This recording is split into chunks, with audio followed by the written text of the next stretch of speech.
आदाब। Prime debate के साथ मैं हूं अबू हुरैरा। जम्मू कश्मीर से आर्टिकल 370 हटाए 1 महीना पूरा हो गया है। इस दौरान कश्मीर में सख्त पाबंदियां रहीं, लोगों को कई दिक्कतों का सामना करना पड़ा। साथ ही साथ ये 30 दिन जम्मू कश्मीर में सरकार के लिए इम्तिहान और आजमाइश भरे रहे। 5 अगस्त को वजीर दाखिला अमित शाह ने 370 को खत्म करते हुए रियासत को 2 हिस्सों में बांट दिया। इस फैसले के बाद से लगातार कश्मीर में हालात मामूल पर लाने के लिए कोशिश जारी है। अब कश्मीर से बंदिशें आहिस्ता आहिस्ता हटाई जा रही हैं और आम जिंदगी मामूल पर लौट रही है। गुज़िश्ता 1 माह में हुकूमत अमन व अमान बरकरार रखने में कामयाब रही और वादी से किसी बड़े वाकये की कोई खबर मौसूल नहीं हुई। मोदी हुकूमत अब दोनों मरकजी खित्तों की तस्वीर को तरक्की के जरिए तब्दील करने के लिए तैयार है। हुकूमत ने एक रोड मैप तैयार किया है। इस रोड मैप में मरकज की 10 मुख्तलिफ वजारतें और महकमे अपना किरदार अदा करेंगे। यानी अब कश्मीर की तकदीर और तस्वीर दोनों बदलने वाली हैं। अब आने वाले दिनों में एक नया कश्मीर हमें देखने को मिलेगा। इसी पर आज प्राइम डिबेट में हम फोकस करेंगे, चर्चा करेंगे। लेकिन सबसे पहले यह रिपोर्ट देखिए।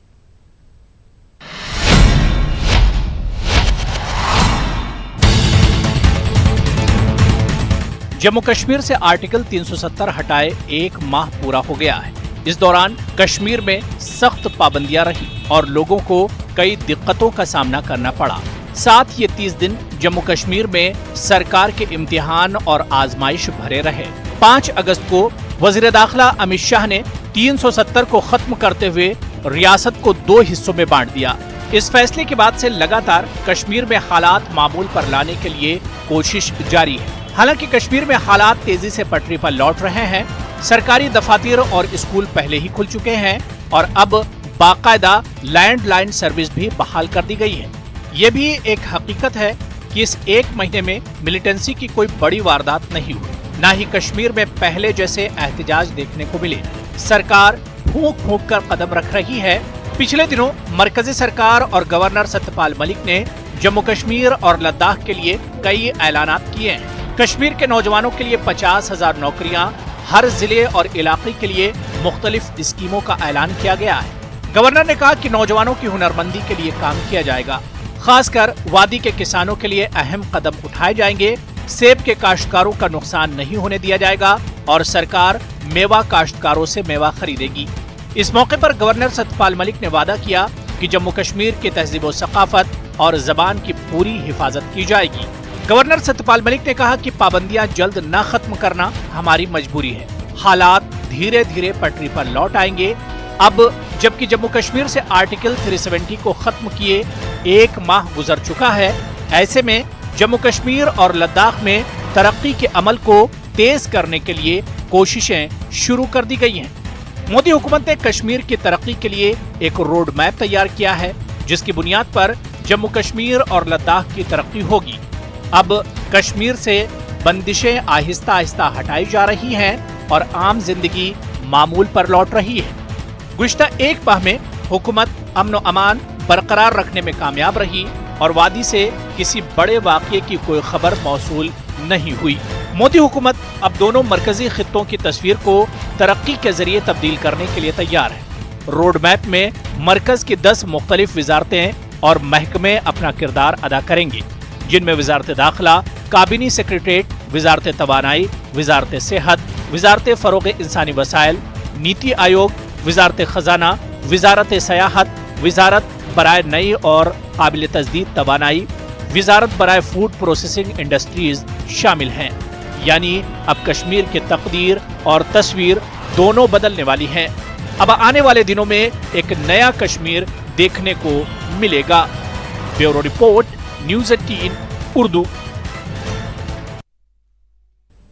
तो 5 अगस्त को जम्मू कश्मीर से आर्टिकल 370 खत्म किया गया था और उसके बाद आज 1 महीना गुजर चुका है आर्टिकल 370 खत्म हुए। इस बीच जम्मू कश्मीर में, खासतौर से कश्मीर में बंदिशें रहीं, लोगों को मुश्किलात का सामना करना पड़ा। लेकिन इन 30 दिनों में, पिछले 30 दिनों में हालात बड़ी तेजी से पटरी पर लौट रहे हैं। आज ही आप देखिए कि किस तरह से लैंडलाइन जो सर्विस है वो एक तरह से शुरू कर दी गई। स्कूल और कॉलेजेस पहले ही खुल चुके हैं, सरकारी दफातर खोले जा रहे हैं। तो एक तरह से कश्मीर के हालात पटरी पर लौट रहे हैं और मामूल की जिंदगी जो है वो एक तरह से पटरी पर लौट कर आ रही है और कश्मीर की तरक्की और डेवलपमेंट के लिए बाकायदा एक रोड मैप तैयार किया गया, एक ब्लूप्रिंट तैयार किया गया है। यानी मरकजी सरकार अपनी तरफ से पूरी कोशिश कर रही है कि जम्मू कश्मीर के हालात पटरी पर लाए जाएं और जम्मू कश्मीर बाकायदा तरक्की करे। 30 दिन जिस तरह से गुजरे हैं इस पर हम बात करेंगे और जिस तरह से जम्मू कश्मीर की तरक्की को लेकर मरकजी सरकार संजीदा है, इस पर भी आज हम प्राइम डिबेट में फोकस करेंगे। कुछ खास मेहमान मेरे साथ जुड़े हुए हैं, बहुत जल्दी अपने मेहमानों का आपसे मैं तारुफ करा देता हूं। मेरे साथ मोहित भान जी हैं, स्पोक्सपर्सन हैं पीडीपी के, मेरे साथ जुड़े हुए हैं। पीके सहगल साहब हैं, डिफेंस एक्सपर्ट हैं, वो भी मेरे साथ जुड़े हुए हैं। संजय मनहास जी हैं, लीडर हैं कांग्रेस के, वो भी इस डिबेट का हिस्सा हैं। अजय भारती जी हैं, सीनियर लीडर हैं बीजेपी जम्मू कश्मीर के, वो भी मेरे साथ जुड़े हुए हैं। सचिन पाढ़ा जी हैं, ऑथर हैं, ब्लॉगर हैं, यानी मुसन्निफ और राइटर भी आप हैं, आप भी मेरे साथ जुड़े हुए हैं। और कुछ देर में सीनियर जर्नलिस्ट अनिल आनंद जी भी इस डिबेट का हिस्सा होंगे। जितने पैनलिस्ट मेरे साथ जुड़े हुए हैं सभी का बहुत इस्तकबाल और वेलकम करते हैं न्यूज 18 उर्दू में। मैं सबसे पहले अजय भारती जी आपसे ही शुरुआत करना चाहूंगा कि 5 अगस्त के बाद आज एक तरह से 30 दिन मुकम्मल हो गए 370 को खत्म किए हुए और हालात जम्मू कश्मीर के बड़े तेजी से पटरी पर लौट कर आ रहे हैं। भारती जी, सबसे पहले तो मैं आपका भी धन्यवाद करता हूं कि आपने मुझे मौका दिया। आज 2 बड़े अहम दिन हैं। आज शिक्षक दिवस भी है और मुहर्रम की खुशियां भी मना रहे हैं हमारे भाई लोग, तो उन सबको भी इन दोनों चीज़ों की बधाई देते हुए मैं जम्मू कश्मीर के लोगों को भी खासकर बधाई देता हूं, कश्मीर घाटी के लोगों को भी, जिन्होंने इस 30 दिनों में पूरी प्रोवोकेशन के बाद भी बहुत तरफों से, बहुत हिस्सों से, बहुत साइड से प्रोवोकेशन होने के बावजूद भी उन्होंने अपने इसका इस्तेमाल करते हुए शांति बनाई रखी और इस सारी चीज को एक अपने पॉजिटिव वे में लिया। और आप देखेंगे कि अब हालात तो जैसे आपने रिपोर्ट में भी बताया और हम सब देख भी रहे हैं, एक्चुअली दुकानें भी खुलती, अगर वो कमरवारी में एक अनफॉर्चुनेट इंसिडेंट नहीं हुआ होता, दुकानें खुल चुकी होती, तो वो जो डर और बंदूक के डर के कारण जो दुकानें बंद है, नहीं तो ये भी खुली हुई होती। इसलिए मैं यहाँ के जम्मू कश्मीर के लोगों को, खासकर कश्मीर घाटी के लोगों को भी बहुत बहुत बधाई देता हूं कि उन्होंने इस सारे बदलाव को पॉजिटिवली लिया और प्रोवोकेशन के बावजूद भी किसी ऐसे बहकावे में नहीं आए। मैं सरकार को भी बधाई देता हूं जिन्होंने पूरे केयरफुली और बहुत ही पेशेंस के साथ और इस सारी चीज को हैंडल किया। और मैं अभी आज ही दिन में मैं श्रीनगर से आया हूं 5-7 दिनों के, उसके बाद वहां से आया हूं 4-5 दिन मैं वहां था और चीफ सेक्रेटरी से लेकर आम व्यक्तियों तक मिलकर जो आ रहा हूं, तो सचमुच में वहां पर लोगों में इतनी एक्सपेक्टेशंस है।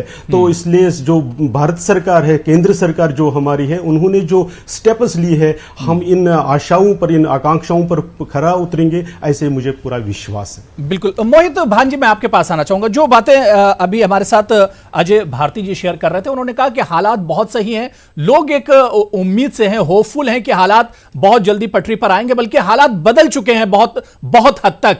क्या वाकई में आपको लग रहा है कि जम्मू में एक तरह से नॉर्मलसी आ चुकी है, लद्दाख के लोगों में भी एक तरह से नॉर्मलसी देखने को मिली, सिर्फ कश्मीर का मसला और यहां पर भी 60 और 70% हालात पटरी पर आ चुके हैं? मोहित जी।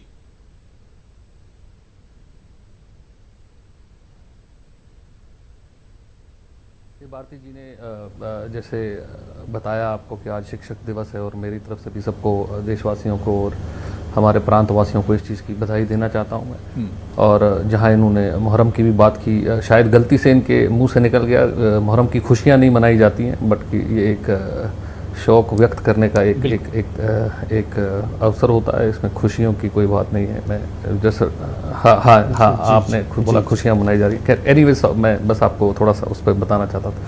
बात हालात के हवाले से करते हैं। जैसे अजय जी ने बताया कि हालात नॉर्मल हैं, या आप भी बता रहे हैं हालात नॉर्मल है। देखिए, सड़कों के ऊपर लोग नहीं हैं, आप देख रहे हैं कि कहीं पे कोई बड़े ऐसा कोई इंसिडेंट नहीं हुआ है कि जिसकी वजह से जानो अमाल का नुकसान हुआ है।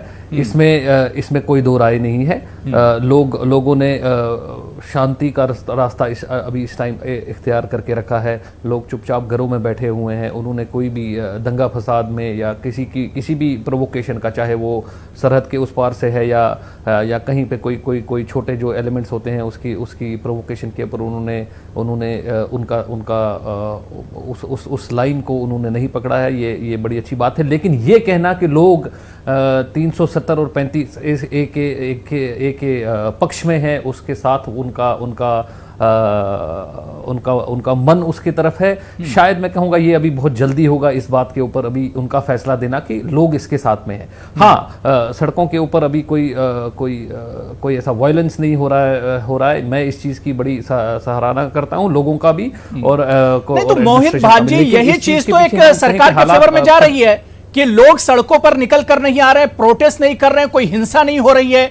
इसका मतलब कि कहीं ना कहीं जो पब्लिक है, जो कश्मीरी है, वो एक तरह से सरकार के इस फैसले के साथ हैं। जी, अगर आप ये समझ रहे हैं कि सड़कों के ऊपर खून नहीं बह रहा है और सड़कों के ऊपर लाशें नजर नहीं आ रही हैं तो हालात सब कुछ ठीक है, तो मैं मानता हूं कि शायद ये थोड़ा सा गलत रुख लेना होगा हालात की तरफ। अगर आप बोल रहे हैं कि लोग पब्लिक के साथ हैं तो स्कूल खुले हैं, बच्चे स्कूल नहीं जा पा रहे हैं, मार्केट नहीं खुल पा रहे हैं। अगर लोग गवर्नमेंट के फैसले के साथ हैं तो दुकानें क्यों नहीं खुल रही है, मार्केट क्यों नहीं खुल रहे हैं, लोग स्कूल क्यों नहीं जा पा रहे हैं, कॉलेजेस क्यों नहीं जा रहे हैं।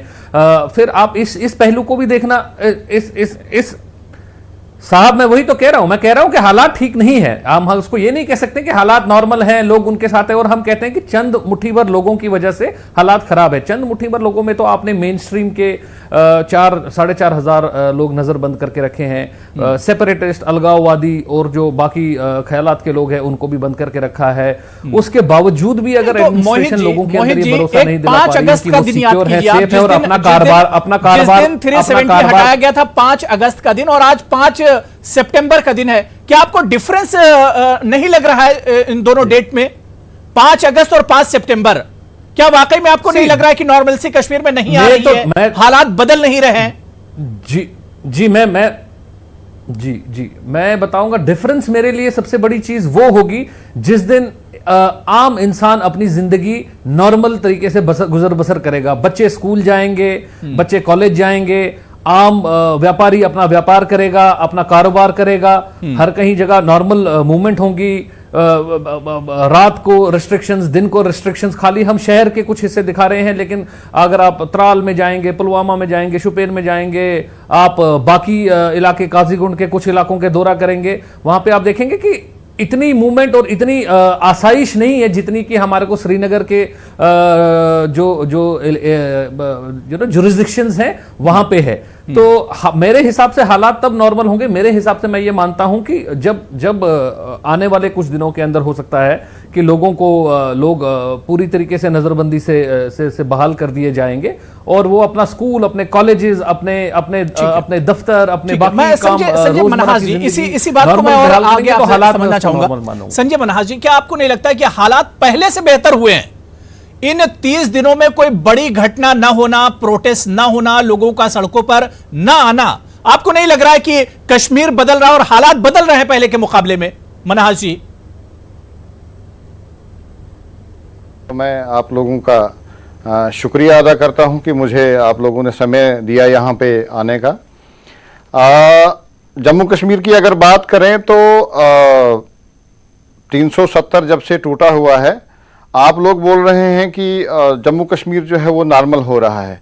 इससे पहले कौन सा कोई बहुत बड़ा जम्मू कश्मीर में बड़ा कोई जलजला आता होता था जिससे जम्मू कश्मीर के लोगों को बहुत प्रॉब्लम होती थी या हिंदुस्तान को बहुत बड़ी प्रॉब्लम होती थी?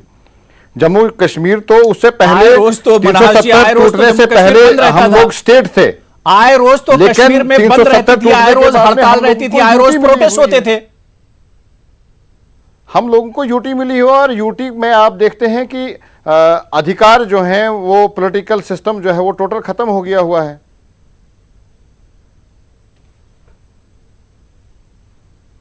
नहीं संजय मनहास जी, मैं कह रहा हूं ठीक है यूटी मिली है, यूटी मिलने के बाद अगर बेरोजगारी आपकी दूर हो जाए, मिलिटेंसी खत्म हो जाए, करप्शन खत्म हो जाए, तो क्या उस स्टेट के मुकाबले में यूटी बेहतर नहीं है? संजय मनहास जी। तो इससे पहले आप सर मुझे बताएं, इससे पहले कौन सी वहां पे बेरोजगारी जो है वो खत्म नहीं होती थी? उससे पहले भी तो बाहर के लोग जो है वहां पे आते थे, वहां पे पहले भी तो लोग काम किया करते थे। 370 हटाने से पहले क्या बेरोजगारी वहां पे आप लोगों ने क्या खत्म कर दी हुई थी क्या? नहीं तो उसी टेररिज्म पर के बारे अब में सबसे सरकार ने बड़ा इसी रीजन दिया जा रहा था अनएम्प्लॉयमेंट और बिल्कुल। पॉवर्टी। अनएम्प्लॉयमेंट तो अभी भी है सर वहां पे। नहीं संजय जी देखिए, अब काम शुरू हो रहा है। अब सरकार ने रोड मैप बाकायदा बनाया। आपने शायद पिछले दिनों गवर्नर जी की प्रेस कॉन्फ्रेंस नहीं सुनी, उन्होंने 50,000 नौकरियों का ऐलान किया है। बाकायदा एक रोड मैप बनाया जा रहा है, ब्लूप्रिंट तैयार किया जा रहा है गवर्नमेंट की तरफ से कि किस तरह से जम्मू कश्मीर तरक्की करे, डेवलपमेंट हो जम्मू कश्मीर का। ये रोड उसके लिए मैप तो काम किया जा रहा है। अभी तो शुरुआत है संजय जी। गवर्नमेंट को करना चाहिए था ये रोड मैप, तो 370 को खत्म करने से पहले कर लेना चाहिए था सर।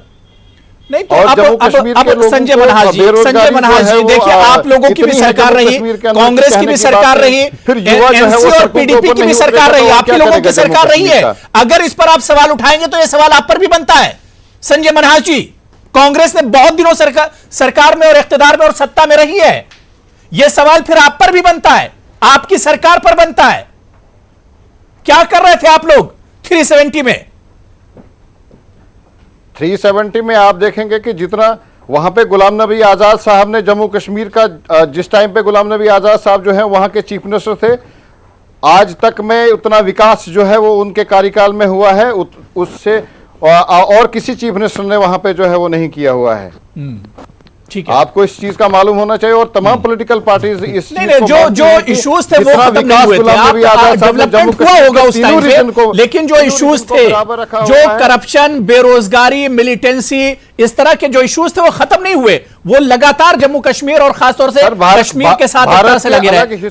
मैं पीके सहगल साहब आपके पास आना चाहूंगा। पीके सहगल साहब, जिस तरह से मोहित भान जी ने या संजय मनहास जी ने कहा कि पाबंदियां पूरी तरह से नहीं हटी, लेकिन क्योंकि आप डिफेंस में रहे, आप आर्मी में रहे, पीके सहगल साहब, मैं आपसे समझना चाहता हूं कि क्या वाकई में जम्मू कश्मीर इतना ज्यादा सेंसिटिव है, और जिस तरह के हालात थे, क्या वाकई में अचानक वहां पर नॉर्मलसी आ सकती थी, या सरकार वाकई में फूंक फूंक कर कदम रख रही है क्योंकि बहुत सेंसिटिव है कश्मीर?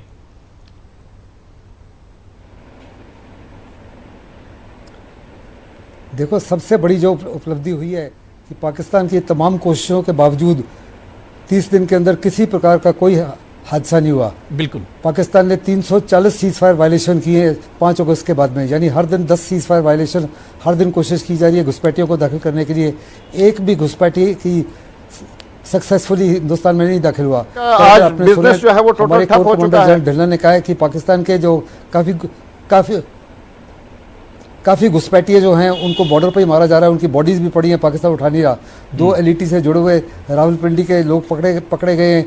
पाकिस्तान की तमाम कोशिशें विफल हो गई हैं। जहाँ वैली के अंदर था, रोज़ पथराव होते थे, रोज़ पेट्रोल बम फेंके जाते थे, ग्रेनेड्स फेंके जाते थे, सिक्योरिटी फोर्स के ऊपर हमले होते थे, आए दिन काउंटर होते थे, किसी प्रकार की एक गोली भी नहीं चली, कोई बड़ा हादसा हुआ ही नहीं।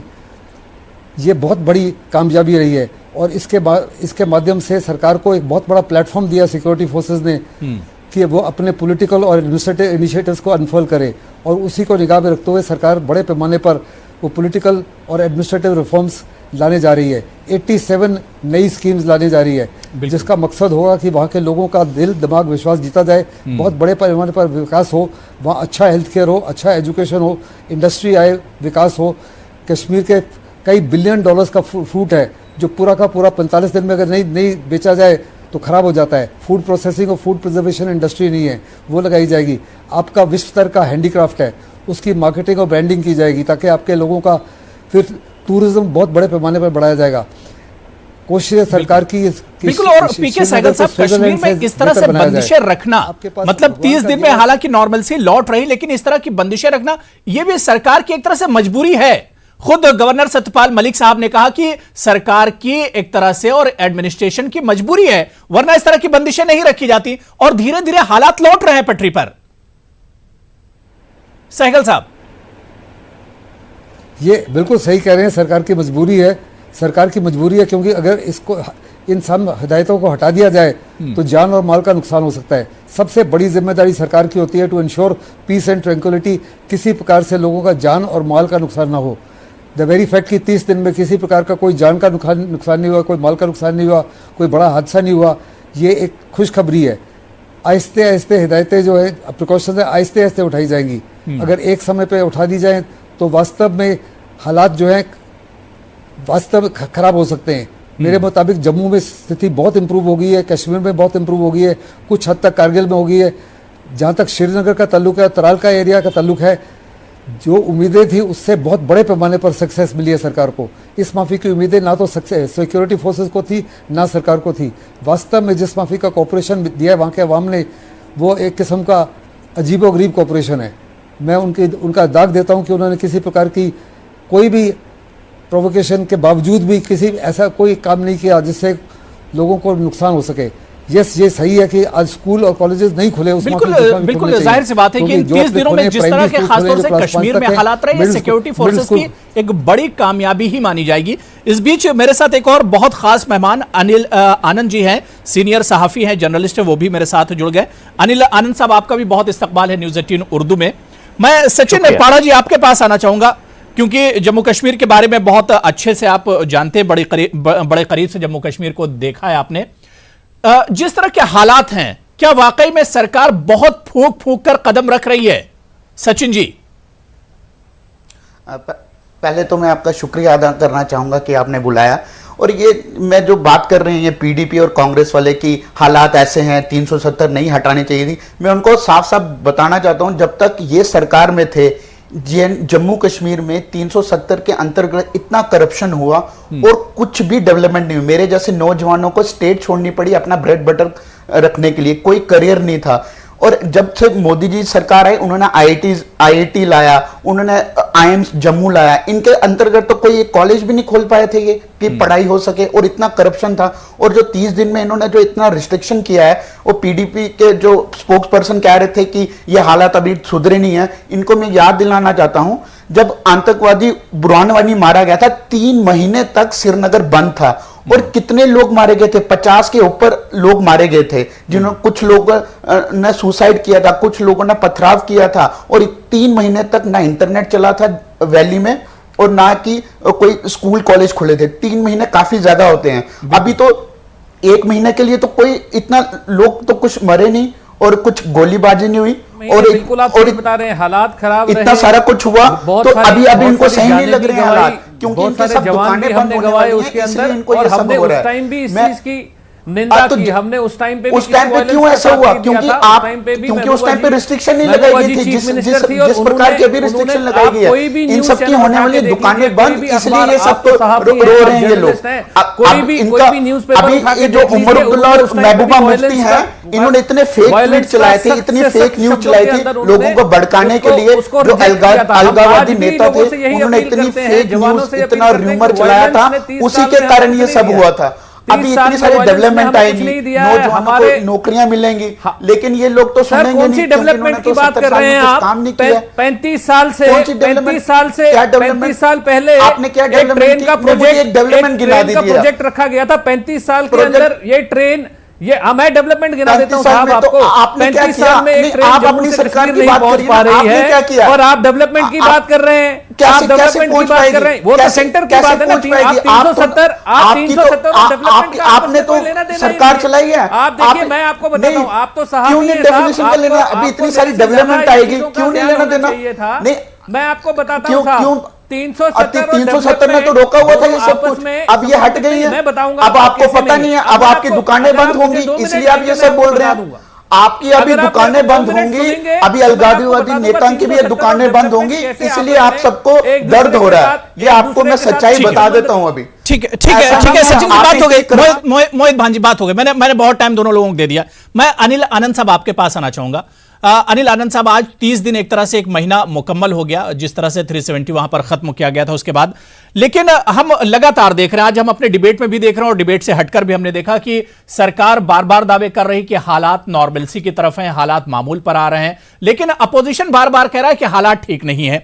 लेकिन अनिल आनंद साहब, क्या सरकार के दावे को मजबूती इस बात से नहीं मिल रही है कि इन 30 दिनों में कोई बड़ी घटना नहीं हुई, कोई बड़ा प्रोटेस्ट नहीं हुआ, लोग सड़कों पर निकल कर नहीं आए? क्या सरकार के इस दावे को यहां पर मजबूती नहीं मिलती है?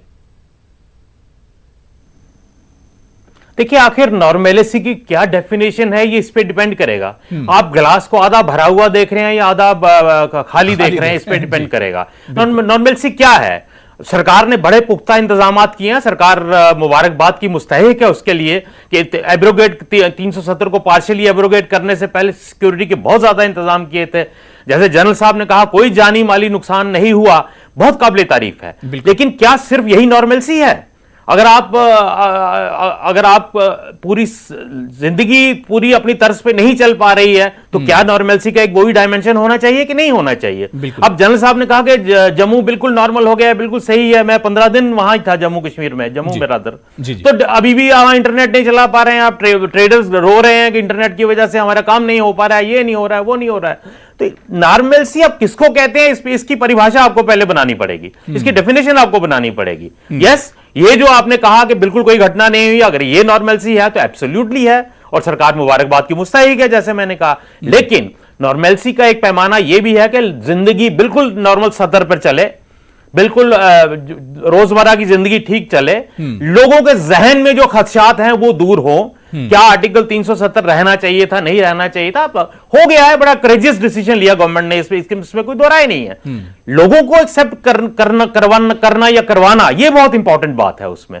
तो इसमें हम ताली बजा सकते हैं कि एक महीने में बिल्कुल कुछ नहीं हुआ, कोई इंसिडेंट नहीं हुआ। जब लोग निकले ही नहीं बाहर तो इंसिडेंट कैसे होगा? जब आप पूरी दुनिया को बंद कर दें तो फिर कहें, या कोई ऑफिसर ऐसा है जो कोई फैसला ही ना करता हो और उसके बाद वो क्लेम करे कि मैं ऑनेस्ट हूं, तो ऑनेस्ट है, इसमें कोई दो राय नहीं है। नहीं, अनिल आनंद साहब, जिस तरह से पिछले दिनों आपने देखा कि गवर्नर साहब का बयान आया या दूसरे जो एडमिनिस्ट्रेशन से जुड़े हुए जो अफसरान हैं उनका बयान है, उन्होंने कहा कि भाई कश्मीर बहुत सेंसिटिव है, इस वजह से हम जो भी फैसला ले रहे हैं बहुत फूंक फूंक कर कदम उठा रहे हैं और इसी वजह से शायद जो बंदिशें हैं, जो पाबंदियां हैं, उसे बहुत धीरे धीरे हम खत्म कर रहे हैं क्योंकि बहुत सेंसिटिव है। और अनिल आनंद साहब, आप मुझसे बेहतर जानते होंगे, बहुत तजुर्बा आपको है कि कश्मीर एक ऐसी जगह है जहां पर बहुत तेजी से कोई फैसला नहीं लिया जा सकता है। अनिल जी बात कर रहे हैं, मैं जम्मू की बात करता हूं। जम्मू में बिल्कुल नॉर्मल है हालात, जैसे जनरल साहब ने कहा। लेकिन टोटल का टोटल ट्रेड बिजनेस बैठ गया। वैष्णो देवी की यात्रा जम्मू में नॉर्मल हालात हैं, 20% पे आगे रुक गई है। मैं वहां पता कर रहा था, इंक्वायरी कर रहा था, टोटल होटल्स खाली हैं, बिल्कुल यात्रा ठप है, लोग वेले बैठे हुए हैं, कोई काम नहीं है। तो क्या नॉर्मलसी की आपकी परिभाषा में, ये डेफिनेशन में ये चीजें भी आएंगी कि नहीं आएंगी? ये भी अथॉरिटीज को सोचना चाहिए। आखिर कश्मीर को आप छोड़ भी दीजिए कि वहां बड़ी नाजुक है हालात, बहुत सेंसिटिव मसला है, लोगों के एक विचार कुछ और भी हो सकते हैं 370 की एब्रोगेशन को एक्सेप्ट करने में या नहीं करने में। मैं जम्मू की बात आपको बता रहा हूं, चूंकि आप नॉर्मलसी पे डिबेट हम लोग कर रहे हैं, तो नॉर्मलसी है क्या? बिल्कुल, अगर आप वैष्णो देवी की यात्रा और जम्मू रीजन बिल्कुल नॉर्मल है, वहां 20% पे आगे रुक गए ये लोग, बिल्कुल काम धंधा चौपट हो गया है, तो मुझे नहीं मालूम है कि फिर नॉर्मलसी को क्या कहा जा सकता है और कैसी नॉर्मलसी है। बिल्कुल बिल्कुल। अजय भारती जी, मैं इसका जवाब आपसे ही ले लेता हूं कि आखिर जो बात और जो सवाल यहां पर अनिल आनंद साहब उठा रहे हैं कि आखिर नॉर्मलसी है क्या? ठीक है, आप अगर सेंसिटिव कश्मीर को कहिए वहां तक माना जा सकता है, लेकिन वाकई में जो सवाल जम्मू के लिए अनिल आनंद साहब ने उठाया कि यहां पर इंटरनेट बंद है, यहां पर होटल खाली पड़े हुए हैं, यहां पर टूरिज्म जो है बिल्कुल ठप हो गया, तो इस पर तो सवाल बनता है। भारती जी, तो आपके साथ बिल्कुल सहमत हूं। अनिल आनंद जी जम्मू कश्मीर को बहुत दिनों से देख रहे हैं, इसलिए जानते हैं पहले की नॉर्मलसी में और अब की एबनॉर्मलिटी में कितना अंतर है। पहले इसको अप्रिशिएट करेंगे तभी नॉर्मलसी की हमें कल्पना आएगी। पहले अगर लोग बाहर नहीं निकलते थे तो दो गुटों, चाहे वो सरकार की तरफ और सरकार और लोग, ऐसे सरकार वर्सेस लोग होते थे। आज सरकार वर्सेस लोग नहीं है। आज स्कूल खुले हैं, टीचर्स आते हैं, अगर पेरेंट्स बच्चों को नहीं भेज रहे तो उनका डर एक खास उन लोगों की तरफ से उनका डर है कि जो प्रवोक करते हैं। दुकानें अगर आज नहीं खुली, मैं श्रीनगर में था, मैं 4-5 दिन के बाद आ रहा हूं, बता रहा हूं जम्मू की बात कीजिए, श्रीनगर छोड़ दीजिए, दुकानें नॉर्मल, जम्मू की बात कीजिए, जम्मू में इस तरह के हालात क्यों हैं? नहीं, मैं इसी भारती जी, आप श्रीनगर को छोड़ दीजिए, श्रीनगर बहुत सेंसिटिव है। एक स्टेट, एक देखिए वैष्णो देवी यात्रा पर कोई पाबंदी नहीं है, वैष्णो देवी अगर लोग नहीं आ रहे हैं तो वो खुद अपने मन में जो एप्रीहेंशन पाले हैं उनके कारण है। आज श्रीनगर की आप किसी भी फ्लाइट से देखेंगे तो पूरी फ्लाइट भरी हुई होती है, ऐसा नहीं है। लोगों में जो एक डर है वो मैं मानता हूं उसका, क्योंकि इतना बड़ा फैसला हुआ और हमारी पिछली एक्सपीरियंसेस ऐसी रही है। मोहित जी जल्दी से 30 सेकंड में आपको दे रहा हूं जी। मोहित जी। जी, जैसे अजय जी ने कश्मीर की बात की है, जम्मू की बात की, अब जम्मू में भी सिर्फ जम्मू डिस्ट्रिक्ट को कंट्रोल को नजर कर रहे हैं। आप जम्मू प्रोविंस के बाकी इलाके देखिए, वहां पे भी लोगों के अंदर नाराजगी है, वहां पे भी बहुत सारी देर तक को रेस्ट्रिक्शंस काफी रहे हैं। बाकी रही बात जम्मू में, वो कह रहे हैं यात्रा अगर नहीं आ रही, या कश्मीर में स्कूल पेरेंट बच्चे को नहीं भेज रहा है, इतने तनाव भरे माहौल में एक बाप होने की हैसियत से कौन अपना बच्चा स्कूल भेजेगा या कॉलेज में भेजेगा? अगर आप भी वहां पे हैं और आपका ही बच्चा होता, क्या आप इन हालात में अपने बच्चे नहीं, उसमें सरकार की तरफ का डर नहीं है इस बार सिर्फ दूसरी तरफ का डर है। ये नहीं, मैं सरकार की डर की, ये सरकार का तो काम है ना साहब, ये तो एडमिनिस्ट्रेशन का काम है कि वो लोगों के अंदर वो डर को निकाले, वही तो वो कर रही है। हम आपके साथ हैं, आप खोलिए, लेकिन वो हो नहीं रहा है। एग्जैक्टली, वो हो नहीं रहा है। आपने दे रही है ना, वही कॉन्फिडेंस वो दे रहे हैं। श्रीनगर के चार देखिए, लैंडलाइन अगर बंद थी, वो भी दुकानों के हवाले से नहीं, सुनिए, लैंडलाइन अगर प्राइवेट कारें, लैंडलाइन सारी खुली थी, अगर वो नहीं खुली तो लोगों ने फी पैसे नहीं जमा किए थे, इस वजह से बंद है। नहीं साहब, मैं आपको एक और एक चीज बताऊंगा। मैं कश्मीर में साहब, मैं कश्मीर में त्राल में रहता हूं। मेरे गांव के अंदर शायद 2 घरों के अंदर लैंडलाइन है, बाकी सब पे मोबाइल है। ठीक है जी, तो अब आप बोलोगे लैंडलाइन खुल गया और कम्युनिकेशन बहाल हो गया, ये बात तो सर जायज नहीं है होगा कहना, क्योंकि मैं ये नहीं बोलता हूं कि भाई कम्युनिकेशन लैंडलाइन सरकार ने कुपवारा में पोस्टपेड उन्होंने ग्रेजुअली खोल रहे हैं ना। ये भी देखना कि डिस्ट्रिक्ट कुपवारा में उन्होंने वो लैंडलाइन आज की डेट में कितने लोगों के पास है? वो लैंडलाइन तो लोगों के पास है नहीं। मैं त्राल में रहता हूं, पोस्टपेड खोला कि नहीं खोला? मैं श्रीनगर में शिवपुरा में रहता हूं, हमारे मोहल्ले में डिस्ट्रिक्ट कुपवारा में पोस्टपेड खोला कि नहीं खोला? बान साहब, डिस्ट्रिक्ट कुपवारा में पोस्टपेड खोला कि नहीं खोला? ग्रेजुअली कर रहे हैं ना, ग्रेजुअली कर रहे हैं।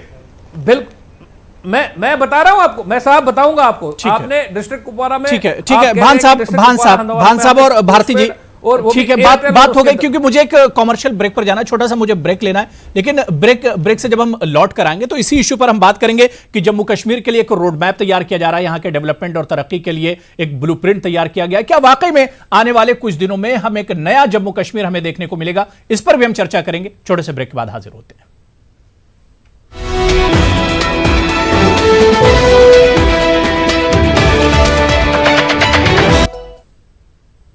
तो आज प्राइम डिबेट में हम बात कर रहे हैं कि 30 दिन की पाबंदियों के बाद एक तरह से जम्मू कश्मीर में हालात पटरी पर अब धीरे धीरे लौट कर आ रहे हैं। जम्मू कश्मीर की तरक्की को लेकर सरकार भी एक तरह से संजीदा है और उसने ब्लूप्रिंट जारी किया है, रोड मैप तैयार किया जा रहा है कि किस तरह से कश्मीर एक तरक्की करे या कश्मीर के दूसरे जो हिस्से हैं वो तरक्की करे। लेकिन बड़ा सवाल यही उठ रहा है कि आखिर खासतौर से कश्मीर में जो हालात पटरी पर मुकम्मल तौर पर कब लौट कर आएंगे और किस तरह से लौट कर आएंगे, इसी को हम समझने की कोशिश कर रहे हैं। ब्रेक के बाद मैं संजय मनहास जी आपके पास ही आना चाहूंगा कि लोगों को का कॉन्फिडेंस जीतने के लिए, उन्हें अपने एतमाद में और भरोसे में लेने के लिए सरकार अब एक रोड मैप तैयार किया है। सरकार ने उसका ऐलान किया गया है बाकायदा। आज जम्मू कश्मीर के जितने पेपर्स हैं, न्यूज में, हर जगह उसका एक तरह से ऐलान किया गया है। क्या वाकई में लोगों का दिल जीता जा सकेगा इस रोड मैप के जरिए, इस ब्लूप्रिंट के जरिए?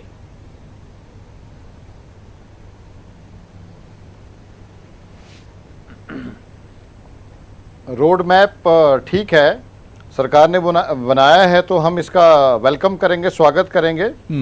लेकिन जम्मू कश्मीर की रोजगार की अगर हम लोग बात करेंगे तो भारत के अंदर भी तो रोजगार नहीं है। अगर भारत के अंदर रोजगार नहीं है तो जम्मू कश्मीर के लिए रोजगार जो है वो कहां से आ जाएगा? सवाल यहां पे ये खड़ा हो जाता है। आप तो कश्मीर की नॉर्मलसी की बात करेंगे, पॉलिटिकल सिस्टम की नॉर्मलसी की बात करेंगे, तमाम पॉलिटिकल लोग जो हैं वो आप लोगों ने जेलों में बंद करके रखे हुए हैं। तमाम पॉलिटिकल पार्टीज के, भाजपा तो अपने क्रिमिनल एक्टिविटीज के कारण बंद हो गए। चिदम्बरम साहब किसी कारण से नहीं, उनको कब रिहा करेंगे आप लोग? अगर नॉर्मलसी आप लोगों ने करनी है तो या तो वो सारे पॉलिटिकल पार्टीज के लोग जो हैं वो देशद्रोही हैं, अगर आप लोगों ने उनको बंद रखा हुआ है। आज तक वो भारत माता की जय बोलते रहो और आज आप लोगों ने उनको बंद करके रखा हुआ है। आप हमारे कांग्रेस के सीनियर लीडर गुलाम नबी आजाद साहब अपने घर जाना चाहते हैं, उनका घर जम्मू में है, आप उनको एयरपोर्ट से जम्मू के अंदर जो है वो नहीं जाने देना चाह रहे हैं। तो ये तो देखिए, ये तो एडमिनिस्ट्रेशन की मजबूरी होती है सरकार की। नहीं, ये देखिए, ये एडमिनिस्ट्रेशन की मजबूरी होती है संजय बनहाल जी, और इसे आप भी बेहतर समझते हैं। सवाल तो अपोजिशन में रहकर आप जरूर उठा सकते हैं, लेकिन ये एडमिनिस्ट्रेशन की एक मजबूरी होती है। मैं सचिन पाढ़ा जी आपके पास आना चाहूंगा, क्या वाकई में डेवलपमेंट लाकर ही जम्मू कश्मीर के लोगों का दिल जीता जा सकता है, जिस तरह के हालात हैं, और खासतौर से कश्मीर में जो एक तरह की नाराजगी थी, ऐसे में जो कदम सरकार उठा रही है, क्या वाकई में जम्मू कश्मीर के लोगों का दिल जीत पाएगी सरकार? मैं बिल्कुल सहमत हूँ। जो सरकार डेवलपमेंट ला रही है, इतनी डेवलपमेंट जो अभी पिछले 5 साल में हुई, जो मैंने पहले बताया, IIT जम्मू आया, IIM जम्मू आया, एम्स के लिए पहले से ही उन्होंने फाउंडेशन बना रखी है, उन्होंने पहले से ज़मीनें सिलेक्ट कर रखी हैं कि कहाँ पे एम्स बनेगा। इतनी सारी डेवलपमेंट हो रही है, और अभी यूनियन टेरिटरी बन जाएगी। यूनियन टेरिटरी से क्या होगा, जो जम्मू कश्मीर है डायरेक्ट सेंटर के साथ काम करेगा, तो डेवलपमेंट आएगी। अभी पहली बार महाराष्ट्र ने बोला है कि वो अपनी जहाँ पे जम्मू कश्मीर में ज़मीन खरीद के अपने रिजॉर्ट खोलेंगी। तो ऐसे आज तक तो कभी हुआ नहीं कि किसी बाहर की कंपनी ने आके यहाँ पे ज़मीन खरीदी है और डेवलपमेंट कर रहे हैं। अभी महाराष्ट्र की आ रही हैं, और एक 10-15 दिन पहले चुनाव टेक्सटाइल मिल जो वहां पे का सबसे बड़ा प्राइवेट सेक्टर का इंफ्रास्ट्रक्चर कहां से आया? बिरला ने 1960 में खोला है साहब। आप किस दुनिया में जी रहे हैं साहब? पीडीपी और कांग्रेस वाले बोल रहे हैं कि हमारे यहाँ इतना काम हुआ, और इनको सबको बंद करके रखा है, पॉलिटिकल लीडर को। आप बोल रहे हैं कि बाहर से आज तक कभी कोई आया ही नहीं, करके रखा है क्योंकि ये सिर्फ फेक न्यूज चलाते हैं, ये भड़काऊ भाषण देते हैं, भड़काऊ ट्वीट करते रहते हैं। साहब, ललित होटल जो कश्मीर में खुला वो कहां से आया? वो बाहर से नहीं आया। जो समर था, जो वो ललित होटल का और बड़ी ललित होटल उनके नाम का नहीं है, वो और किसी के नाम की जमीन लेकर खोला गया। बाहर से नहीं आई, इनको पता नहीं है। वो 370 के रहते हुए भी बाहर से आई। आपको थोड़ा सा किसी के नाम का खोला, ये पढ़ना पड़ेगा थोड़ा सा साहब, गलत बता रहे हैं, ये गलत बता रहे हैं। हमारे पास जम्मू कश्मीर में लैंड एंड ग्रांट एक्ट 1963 से है, और भड़काऊ भाषण देके लोगों को भड़काते हैं, इसलिए इनको नजरबंद किया गया है। ये हमेशा आपको बिजनेस खोलने के लिए प्रो पाकिस्तानी एजेंडा चलाते हैं हमेशा। अगर इनको अभी छूट दे दी जाए तो वापस ये हालात खराब कर देंगे। ये अभी जम्मू और लद्दाख जो है वो इतना पीसफुल है, और इतना ज्यादा पीसफुल है। मैं कह रहा हूं जम्मू के लोगों के अंदर रिसेंटमेंट है। 30% अभी बीजेपी का ही एक डेलीगेशन लोगों के 30% में तनाव खराब है। वो मैं बिल्कुल सहमत हूं उस बात से। मोहित भान, इसी पर मेरा सवाल है। बयानी कर रहे हैं बीजेपी का डेलीगेशन। ठीक है सचिन, आपकी बात हो गई। सचिन आपकी बात हो गई। मैं मोहित आपके पास आना चाह रहा हूं। मोहित भान जी, निर्मल सिंह जी गए, मोहित भान जी लगातार अपोजिशन यही सवाल कर रही कि आखिर जो उनके लीडर हैं, जो कश्मीर की लीडरशिप है या जो अपोजिशन है, उसे नजरबंद क्यों रखा गया? मोहित जी, आप थोड़ा सा पीछे जाइए। जब 370 को हटाने की बात चल रही थी, ये कहा जा रहा था कि कश्मीर में कोई बड़ा एक्शन होगा, उस वक्त अपोजिशन लीडर, चाहे वो महबूबा मुफ्ती हो, चाहे उमर अब्दुल्ला हो, या दूसरे अपोजिशन के लीडर, उनकी तरफ से बयान किस तरह के आ रहे थे कि बारूद में आग लग जाएगा, खून की नदियां बह जाएंगी? इस तरह के बयानात से मतलब माहौल खराब ही होता है। मैं आपको एकदम मैं जवाब देता हूं। फेक ट्वीट भी किया था उन्होंने काफी सारे, इसलिए इनको नजरबंद किया गया। आप अगर 2 मिनट मुझे देंगे तो मैं नहीं, ठीक है, कंटिन्यू कीजिए, कंटिन्यू कीजिए। मैं आपको जवाब दे देता हूं। जी, पहली बात तो जो हमारे अभी दोस्त हमें बता रहे थे कि बाहर की कंपनियां जम्मू कश्मीर में नहीं आती थी, वो यूटी के बाद आएंगी। मैं इनको बताना चाहूंगा कि आप Jammu Kashmir land grant act 1963 से जो हमारे स्टेट के अंदर है, आप उसको पढ़िए। चिनाब टेक्सटाइल मिल हमारे स्टेट की सबसे पहली प्राइवेट सेक्टर कंपनी है और largest employer of Jammu and Kashmir है, जो कि बाहर से बिरलाज ने खोली थी। ठीक है जी। उसके बावजूद यहाँ पे इंडिया होटल्स है, जो सेंटूर होटल यहाँ चलाते थे, ललित होटल बाहर से आए, और ऐसी मैं बताता हूं, मैं बता रहा हूं साहब, बता रहा हूं आपको, बता रहा हूं। आप सर मैं बता रहा हूं, सर बात किसी की जमीन या खुद की बात नहीं, बात रोजगार उजागर करने की और इन्वेस्टमेंट लाने की है। हर जगह इंडिया के अंदर जहां इन्वेस्टमेंट होता है, वहां कोई भी इन्वेस्टर अपनी जमीन खरीद के इन्वेस्ट नहीं करता है, लीज पे जमीन लेता है। यहां हमारे पास लैंड ग्रांट एक्ट में 99 साल का लैंड ग्रांट एक्ट है, जहां आप जमीन ले सकते हैं। आप थोड़ा सा अपने नॉलेज को थोड़ा फाइन ट्यून कीजिए। दूसरी चीज मैं आपको बताऊंगा, आप सर मैं बता रहा हूं ना आपको, आप कठुआ सचिन थोड़ा सुन लीजिए, इंडस्ट्री मैं बता रहा हूं साहब, सचिन सुन लीजिए, मैं इसका रिएक्शन लूंगा। ठीक है, आप कठुआ सांबा में जाइए, फार्मास्यूटिकल की, टेक्सटाइल की और बाकी फैक्ट्रीज आप देखिए जम्मू खित्ते में सारी बाहर की कंपनियां आकर वहां सब्सिडी का फायदा भी उठाती हैं और वहां पे लगा रही हैं, लेकिन क्यों, इसको समझना जरूरी है। वो कश्मीर क्यों नहीं जाते हैं और जम्मू में क्यों वो फैक्ट्री लगाते हैं? क्योंकि सबसे पहले किसी भी इन्वेस्टमेंट का जो प्री रिक्विजिट होता है, जो पहली चीज है वो पीस है। अगर शांति होगी तो ही इन्वेस्टमेंट होता है, ठीक है जी, क्योंकि जम्मू खित्ता एक हमेशा से शांति प्रिय खित्ता रहा है, इसलिए लोग बाहर से आते हैं, वहां इन्वेस्टमेंट करते हैं और वहां पे फैक्ट्रियां भी लगा रहे हैं। कश्मीर में अनफॉर्चुनेटली हमारे को वायलेंस का हिस्सा, वायलेंस हमारे साथ रहा है, वायलेंस के लिए हम जूझते रहे हैं 30 साल, इसलिए वहां पे इन्वेस्टमेंट नहीं आ रहा है। इसका 370 और 35 से हटाने या रहने से कोई लेना देना नहीं।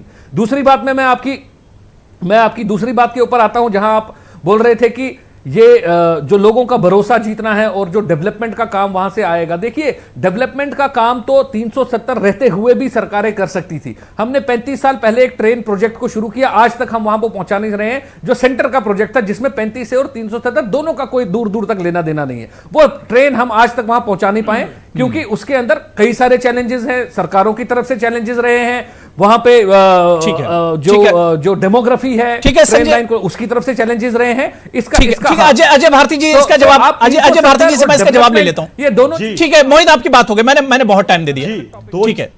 भारती जी जल्दी से इसका जवाब दीजिए, फिर मैं अनिल आनंद साहब वेट कर रहे हैं और सहगल साहब भी वेट कर रहे हैं काफी देर से। जी भारती जी जल्दी से जवाब दीजिए इसका। नहीं, वो यहां पर गवर्नेंस इतनी पुअर रही है। मैं आपको एग्जांपल देता हूं, श्रीनगर शहर में जहांगीर चौक रामबाग फ्लाईओवर की बात करिए, 2009 में एनएस हुआ, कंसीव तो बहुत पहले हुआ, 2009 में कंसीव हुआ था, अभी गवर्नर राज में पूरा हुआ, किसी सरकार ने यहां का पूरा नहीं कर पाए।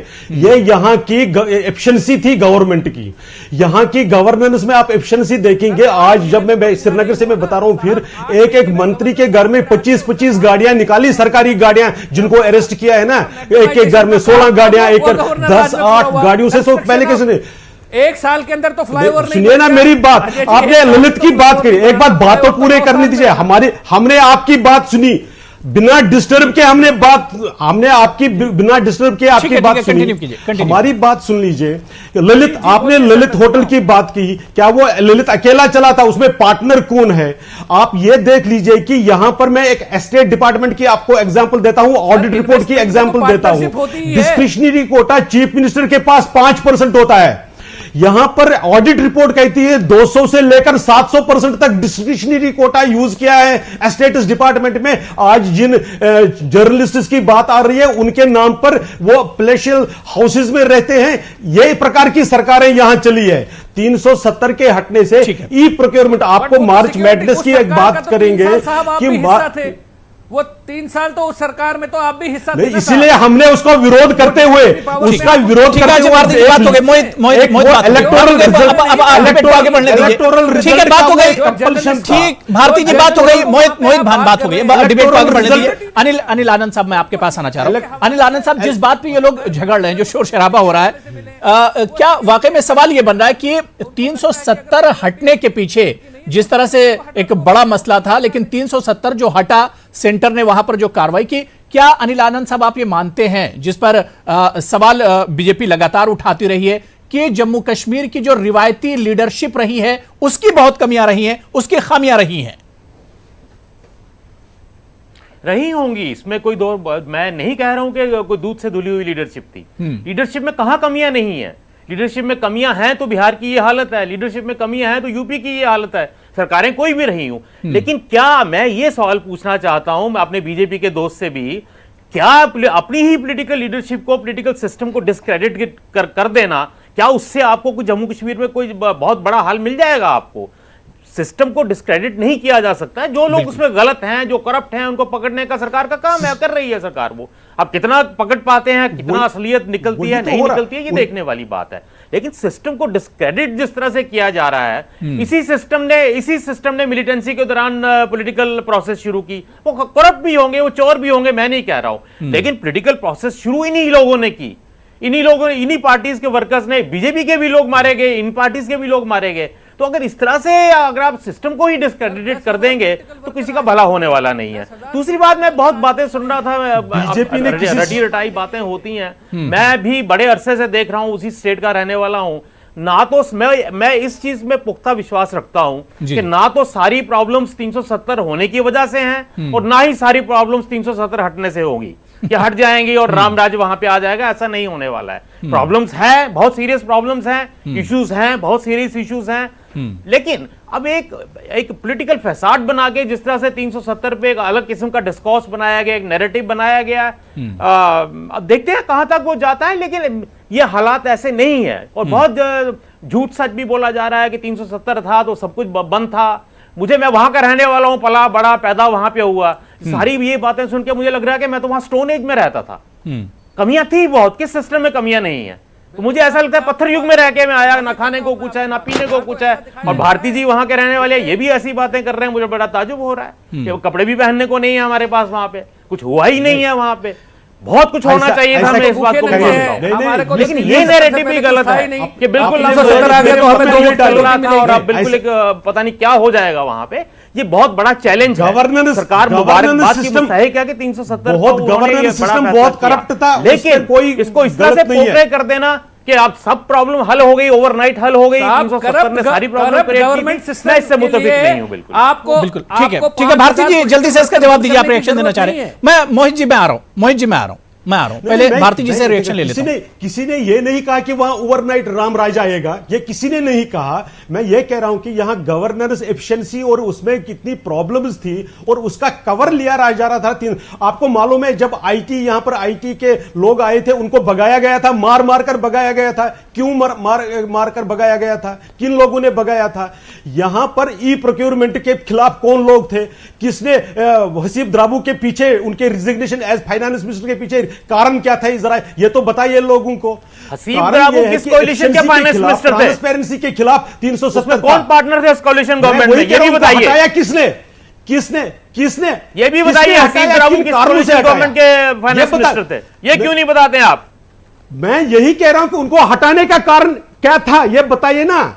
मैं ये कह रहा हूं कि मैं तो यही कह रहा हूं कि द्राबू साहब को अगर उन्होंने कुछ रिफॉर्म्स लिए थे, तो आप रिफॉर्म्स के खिलाफ कौन था? हुकूमत में आप थे ना सर। जब तक आपको सूट किया, आपने मजे लिए, तब तक वो ठीक थे। जब आपको लगा कि आप मजे नहीं कर रहा है, ठीक है, बात हो गई भारती जी, बात हो गई। जाहिर सी बात है सवाल बीजेपी पर बनता है। बीजेपी ने भी 3 साल या 2.5 साल से ज्यादा बीजेपी की सरकार पीडीपी के कोalition में रही है। सवाल बीजेपी पर भी बनेगा। मैं पीके सहगल साहब आपके पास आना चाहूंगा। पीके सहगल साहब, हालात तो जाहिर सी बात है कि नो डाउट एक तरह से पटरी पर लौट रहे हैं। कश्मीर में थोड़ी देरी हो रही है, अभी भी बंदिशें हैं।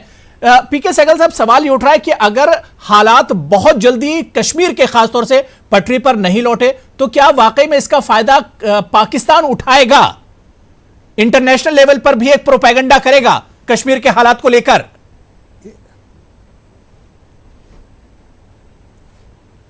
देखो, कश्मीर की दो बहुत बड़ी चुनौतियां हैं।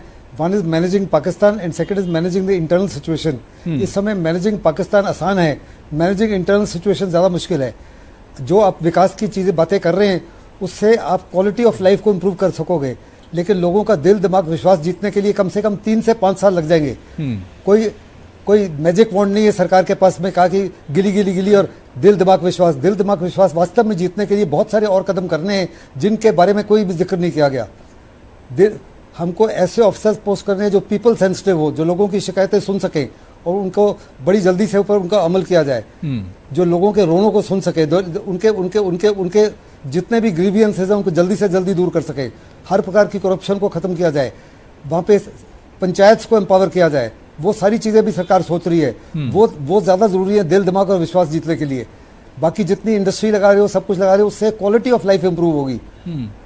मैनेजिंग कश्मीर की इंटरनल सिचुएशन मेरे मुताबिक कम से कम 2 से 3 साल मिनिमम लगेंगे, maybe even it can extend up to 3 to 5 years। Pakistan को मैनेज करना इस समय आसान है, और अगर कश्मीर को हम इंटरनल सिचुएशन मैनेज नहीं कर पाए तो वास्तव में 3 से 6 महीने के अंदर दुनिया का जो इस समय सारी दुनिया आपके साथ खड़ी है वास्तव में आपके अगेंस्ट होनी शुरू हो जाएगी। वो आपसे पूछना शुरू होगी कि आप ये जो लोगों को नज़रबंद किया हुआ है, क्यों नज़रबंद किया हुआ है? आपने जो मीडिया की रिस्ट्रिक्शन है क्यों नहीं उठा रहे? आप हर प्रकार से लोगों को जो जीवन में रुकावटें हैं उनको क्यों नहीं दूर कर रहे? बिल्कुल 3 से 6 महीने तक इंटरनेशनल एनवायरनमेंट आपके साथ है, आपके साथ सहानुभूति है, आपको सारा मौका देगा।